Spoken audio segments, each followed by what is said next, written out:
اللہ نے ہمیں ایک نماز عطا فرما دی جس کو ہم آج صلاۃ التراویح کہتے ہیں. میرے نبی کے زمانے میں اسے قیام اللیل کہا جاتا تھا. اس لیے حضرت عائشہ رضی اللہ تعالیٰ عنہ کی روایت ہے نا، جس سے 8 رکعت والے حضرات استدلال کرتے ہیں کہ رمضان اور غیر رمضان میں، اس کو امام بخاری نے قیام اللیل کا ہی عنوان دیا ہے، آپ نے 11 رکعت سے زیادہ نماز نہیں پڑھی.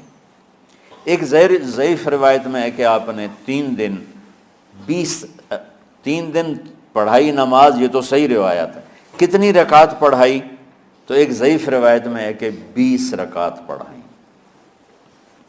اچھا، ضعیف روایت سے عبادت ثابت نہیں ہو سکتی حکم شرعی. تو جب حضرت عمر رضی اللہ تعالیٰ عنہ نے سب کو، اب میرے نبی کے دور میں 3 دن کے بعد آپ تو آئے نہیں کہ کہیں فرض نہ ہو جائے، تو صحابہ اپنے طور پر قرآن سنتے تھے ٹولیوں میں. صدیقی دور میں 2 سال وہ فتنوں میں گزرا، تو اس میں بھی اسی طرح چلا کہ ٹولیوں میں ہوتے تھے. حضرت عمر رضی اللہ عنہ کے زمانے میں حکومت مضبوط ہو گئی، طاقتور ہو گئے.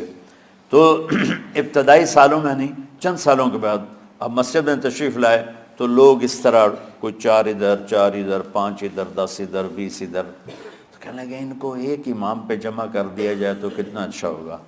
تو آپ نے سب کو اکٹھا کیا اور ابی بن کعب رضی اللہ تعالیٰ عنہ کو امام بنایا اور سب کو ایک نماز پہ جمع کر کے 20 رکعت کا حکم عطا فرمایا.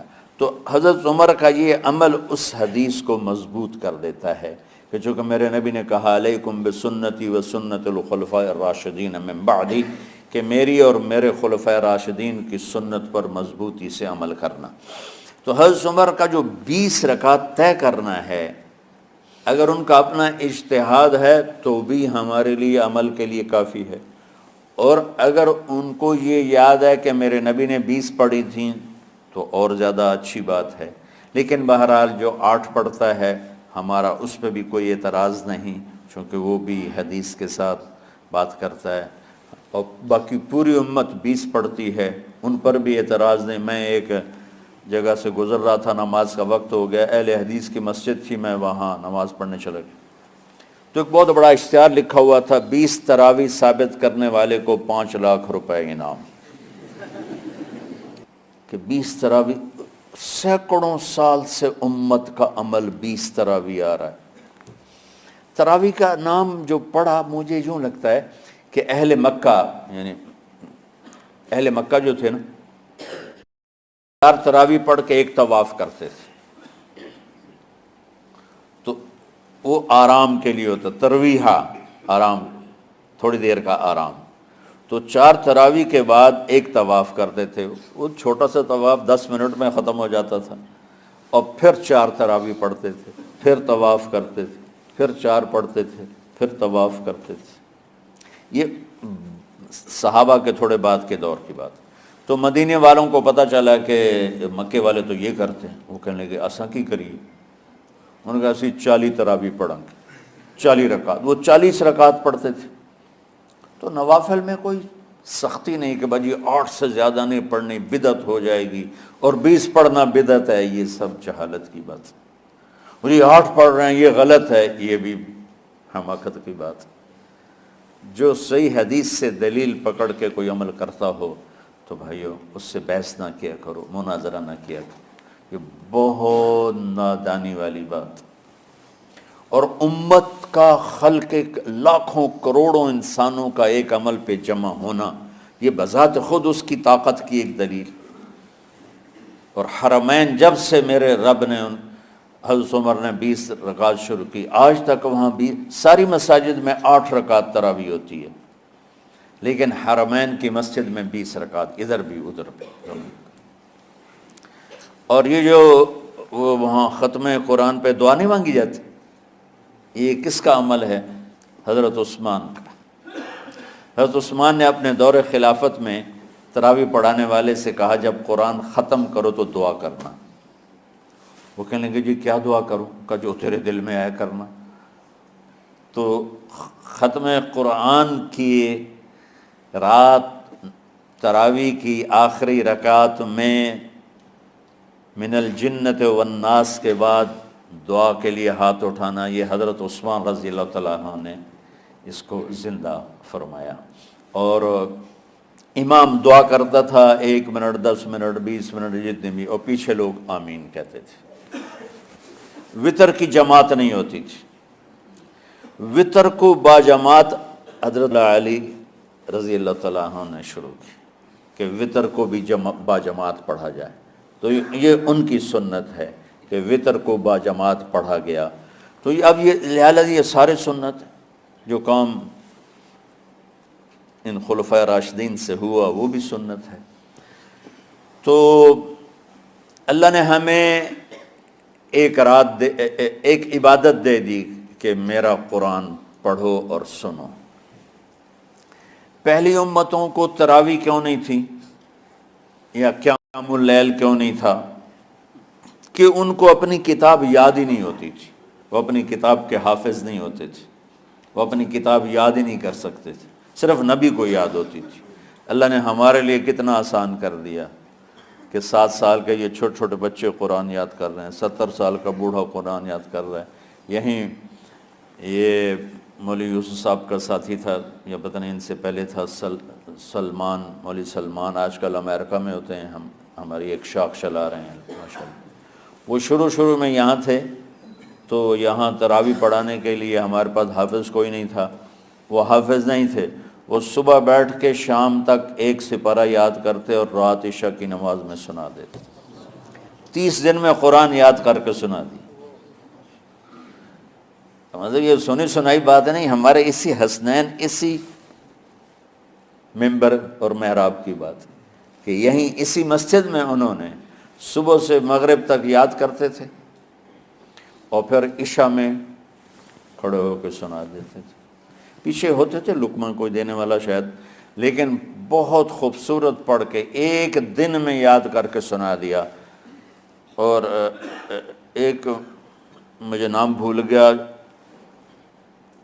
کہ 3 دن میں قرآن یاد کیا، 10 سپارے 1 دن میں یاد کیے، 10 دوسرے دن میں یاد کیے، 10 تیسرے دن میں یاد کیے۔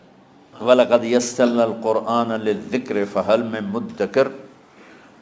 تو اللہ تعالیٰ نے اس کو نصیحت کے لیے بھی آسان کیا ہے اور یاد کرنے کے لیے بھی آسان کیا ہے۔ کوئی کتاب پہلے یاد نہیں ہوتی تھی کسی کو، ماشاءاللہ تم میں کتنے حفاظ بیٹھے ہیں اللہ کے فضل سے۔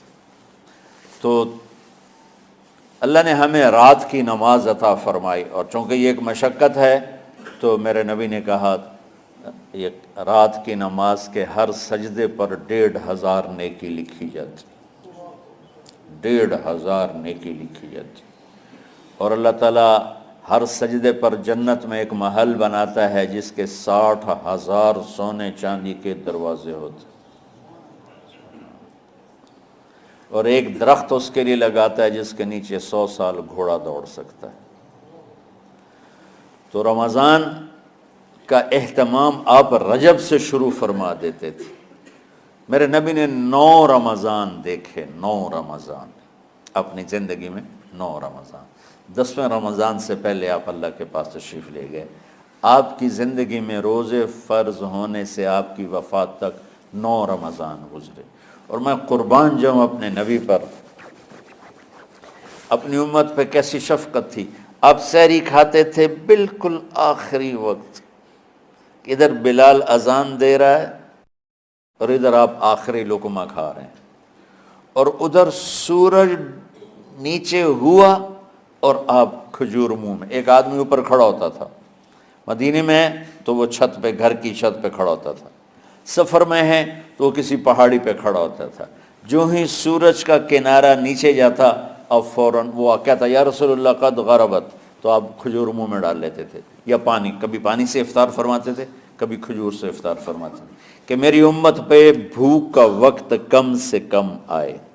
آج کل جو یہ ہمارے افطاری کے اوقات ہیں نا، یہ سورج ڈوبنے کے بھی 2-2.5 منٹ بعد کے ہیں کہ احتیاطاً، ٹھیک ہے چلو احتیاط کر لو کوئی مسئلہ نہیں، لیکن اصل ہے ادھر چونکہ اب سورج ہمیں نظر ہی نہیں آتا ہے، اس طرح ہم گھرے ہوئے ہیں شہروں میں، دیہاتوں میں بھی اب اس طرح کا ماحول ہے کہ وہ نظر نہیں آتا ہے، تو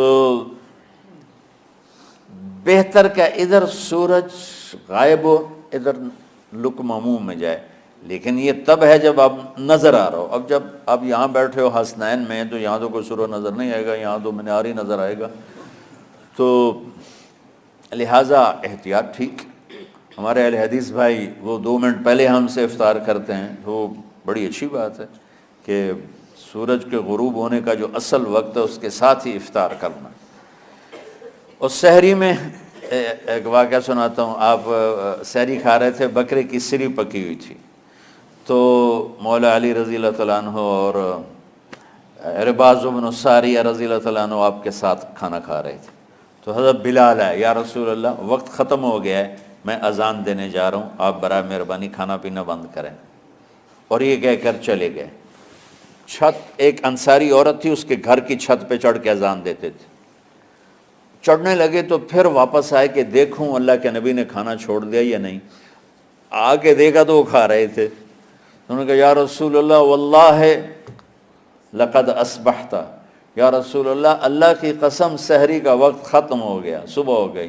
تو آپ نے ہاتھ پیچھے کر لیا، کہہ رہے تیرا بھلا ہو بلال، ابھی وقت باقی تھا، تیرے قسم کھانے پر اللہ نے اس کو پہلے نکال دیا کہ تیری قسم کہیں جھوٹی نہ پڑ جائے۔ تو حضرت علی نے فرمایا کہ اگر بلال قسم نہ کھاتے تو جب تک میرے نبی کھاتے رہتے صبح صادق نہیں ہونی تھی۔